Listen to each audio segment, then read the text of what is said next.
চার একটা মেয়ে হলো, একটা মেয়েকে ঈমান শিক্ষা দিল, একটা মেয়েকে আদব শিক্ষা দিল, এরপরে ঈমানদার পাত্রের হাতে তুলে দিল। বাপের কাজ শেষ, একজনের জন্য এক জান্নাত।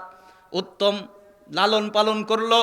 উত্তম লালন পালন মানে তাকে ঈমান শিক্ষা দিল। উত্তম লালন পালন মানে তাকে ঈমানদার পাত্রের হাতে তুলে দিল।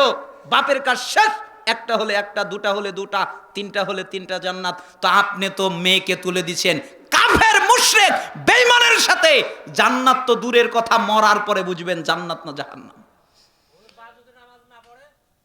হ্যাঁ, বাপ যদি সালাত আদায় না করে, সেটা তো আগেই বলে দিয়েছি। বাপ যদি সালাত আদায় না করে, বাপ বিয়ে দিতে পারবে না। আর বেনামাজি ছেলের সাথে মেয়েকে বিয়ে দেওয়া যাবে না। বাপ নামাজ পড়ে, কিন্তু বাপ বেনামাজি ছেলের সাথে মেয়েকে বিয়ে দিল, তাহলে এই বিয়ে কি হারাম। আবার বেনামাজি মেয়েকেও বিয়ে করা হারাম।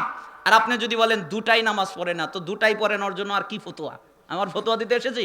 দুজনেই পড়েন ওর জন্য আর কি ফতোয়া দিব? তুই বিনা হিসেবে জাহান্নামে যাস। একজন পরে আরেকজন পরে না, সালাফরা এজন্য ফতোয়া দিয়েছেন, আল্লাহ নিজে ফতোয়া দিয়েছেন।